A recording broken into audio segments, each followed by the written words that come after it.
हरे कृष्ण। भगवान के अनंत गुणों में भगवान की करुणा जो है ये एक विशेष गुण है, और ये करुणा इतनी अधिक है कि अन्य किसी भी जीव में या अन्य किसी भी देवता में, अन्य किसी भी कोई भी तत्व में आप इस करुणा को नहीं देख पाओगे। असीम करुणा से भरे हुए हैं, इसलिए उन्हें करुणा सागर कहा जाता है, दया सागर कहा जाता है। करुणावश भगवान बद्ध जीव का उद्धार करने के लिए इस जगत में अलग अलग रूपों में उपस्थित रहते हैं। उपस्थित रहते का अर्थ है वर्तमान है। जैसे वो वैयक्तिक रूप से चैतन्य महाप्रभु के रूप में प्रकट हुए और अप्रकट भी हुए, परंतु भगवान अभी भी इस जगत में कई रूपों में वर्तमान है। जैसे वो श्रीमद् भागवत के रूप में वर्तमान है, वे अर्चा विग्रह के रूप में वर्तमान है, वे उनके नाम के रूप में वर्तमान है। कलिकाल में भगवान नाम रूपे कृष्ण अवतार, कलिकाले नाम रूपे कृष्ण अवतार, कलिकाल में भगवान नाम रूप में अवतार लेते हैं।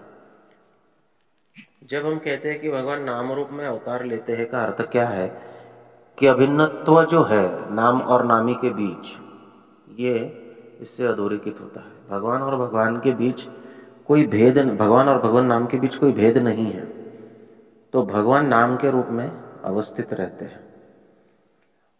अन्य अवतारों में भगवान को पहचानना बहुत आवश्यक होता है। जैसे हम समझो महाप्रभु के समय पर अभी वर्तमान है, इस भौतिक शरीर में है, ऐसा समझ लो, या फिर ऐसा समझो कि अभी अभी महाप्रभु लीला कर रहे हैं और महाप्रभु यात्रा करते करते दक्षिण भारत की यात्रा में गए और फिर महाराष्ट्र भी आए थे, और आते आते वो हमारे घर से या हमारे कॉलोनी से गुजरे और हम बस उनको देखते रहे। चूंकि हम उनको जानते नहीं है तो हम उनको पहचान नहीं पाएंगे, और चूंकि हम उनको पहचान नहीं पाएंगे इसलिए भगवान के ऐसे अवतार का पूरा लाभ हम नहीं उठा पाते।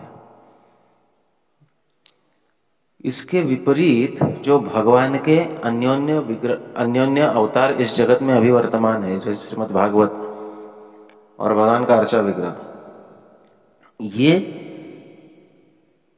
एक ऐसे अद्भुत रूप है कि भक्तों के संग में आने से इन अवतारों को हम जान पाते हैं और फिर यही कृपा करते हैं।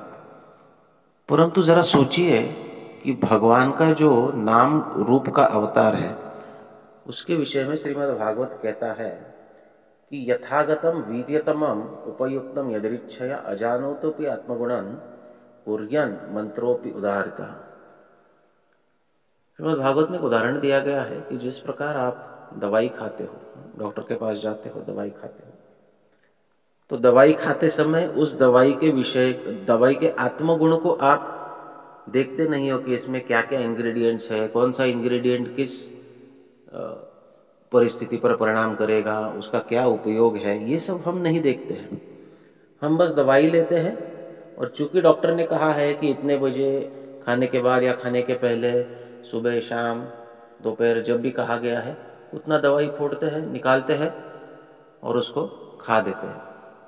अब खाने के पश्चात हम ये रिसर्च नहीं करते बैठते कि अब दवाई पेट में गई है, मैंने पानी भी पी लिया है, अब उसका विघटन होगा, अब उसका क्या होगा, वो क्या असर करेगा, जहां मुझे दुख रहा है या जहां मुझे कोई आपत्ति है शरीर में, वहीं पर जाकर वो कार्य कर रहा है कि नहीं कर रहा है, ये सब हम नहीं देखते बैठते।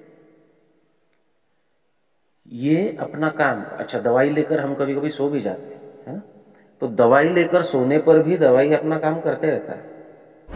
तो इसी प्रकार कहा गया है कि यथागतम वीर्यतमम, यथा अगदम वीर्यतमम, औषधि का वीर्यतमम, औषधि का सद्गुण हमें अजानतो की, हम उसको न जानते हुए भी, उपयुक्तम यदृच्छया अजानतोपि आत्मगुणम कुर्यन् मंत्रोपि उदाहरिता, जिस प्रकार दवाई का आत्मगुण न जानते हुए भी खाने पर दवाई काम करता है, हमारा रोग दूर करता है, उसी प्रकार भगवान का नाम हम इसे जानते हो चाहे नहीं जानते हो, वो अपना काम करते रहेगा।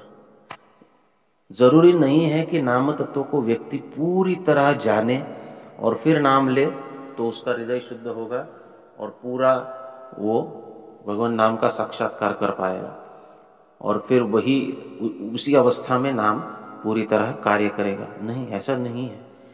आप चाहे किसी भी अवस्था में भगवान का नाम लीजिए, भगवान का नाम कार्य करता ही करता है।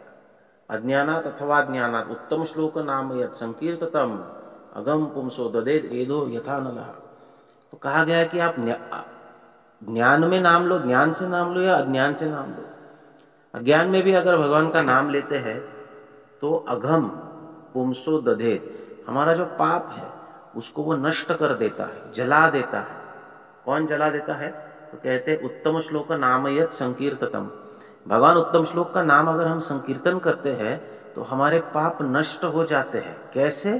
तो कहते हैं एधो यथा नलः, जिस प्रकार ईंधन अग्नि के संपर्क पर आने पर भस्मसात हो जाता है, उसी प्रकार हमारे सभी कर्म, हमारे सभी पाप, हम ज्ञान से ले अथवा अज्ञान से ले, वो नष्ट हो जाते हैं। अगर ईंधन को ज्ञान से डाला गया, सपोज कोई ऐसा समझे कि अग्नि को बुझाना है, पानी समझकर उसके ऊपर केरोसिन डाल दे या पेट्रोल डाल दे, तो क्या वो अग्नि ये समझकर बुझ जाएगी कि अरे तुमने तो केरोसिन या पेट्रोल को पानी समझकर डाला है, तो ऐसा हो सकता है क्या कि मैं बुझ जाऊं? नहीं, ऐसा कभी नहीं हो सकता है। उसी प्रकार अगर हम जानकर नाम ले या अज्ञान में नाम ले, हमारे समस्त पाप कर्म जो है वो भस्मसात हो जाते हैं। ये उसी प्रकार काम करता है जिस प्रकार अग्नि ईंधन को जलाती है। ईंधन अग्नि में डालने वाला ज्ञान से डाले या अज्ञान से डाले, उससे कोई फर्क नहीं पड़ता है। हम ज्ञान से नाम ले अथवा अज्ञान में नाम ले, कोई फर्क नहीं पड़ता है, हमारे सभी पाप नष्ट हो जाते हैं। परंतु नाम तत्व का अनुसंधान करना और नाम तत्व का ज्ञान प्राप्त करना, नाम तत्व के विषय में सुनना, ये उतना ही आवश्यक हो जाता है जब नाम साधना को हम केवल पाप तक सीमित नहीं रखना चाहते या पाप को नष्ट करने तक सीमित नहीं रखना चाहते। नाम तत्व से हमारा पाप तो तुरंत नष्ट होता है, लेकिन जब तक हम भगवद विषय प्रेम प्राप्त नहीं करेंगे तब तक पाप करने की प्रवृत्ति नष्ट नहीं होगी। और नाम का यही श्रेष्ठता है, यही उसकी सर्वोत्कृष्टता है कि भगवान नाम का उच्चारण करने से केवल पाप नष्ट नहीं होते, पाप करने की प्रवृत्ति भी नष्ट होती है। और पाप करने की प्रवृत्ति इसलिए नष्ट होती है क्योंकि भगवान नाम हमें भगवान का प्रेम दिलाता है, भगवान का रूप, गुण और लीला का साक्षात्कार कराता है। जब भगवान के गुण हमारे हृदय में वहां पर प्रकट हो जाते हैं, नाम की कृपा से गुण अपने आप प्रकट हो जाते हैं, तो भगवान के गुण प्रकट होने का अर्थ क्या है कि भगवान के गुणों का साक्षात्कार हम करने लगते हैं। जब भगवान के गुणों का साक्षात्कार करते हैं, भगवान के गुणों के विषय में श्रवण करते हैं, तो हमारे पाप करने की प्रवृत्ति जो है वो नष्ट होती है, अनर्थ निवृत्ति जो है वो तुरंत हो जाती है। और जब अगर हमें अनर्थ निवृत्ति करनी है तो नाम को बड़े सावधानी से ग्रहण करना चाहिए, क्योंकि नाम पाप को नष्ट करता है, लेकिन अपराध जो है ये हमें नाम से दूर ले जा सकते हैं। और अपराधों में एक अपराध है नाम के बल पर ही पाप करना। ऐसा सोचना कि नाम लेने पर पाप नष्ट होता है तो मैं नाम के बल पर ही पाप कर लूं, ये अगर कोई सोचता है तो अब वो पाप नहीं अपराध बन जाता है। और जब वो अपराध बन जाता है तो अपराध का अर्थ ही है कि वो हमें भगवान से, भगवान नाम से, भगवत धाम से, भगवान गुण, भगवान लीला से दूर लेकर जाते हैं। ये परिस्थिति एक साधक के लिए बहुत खतरनाक होती है।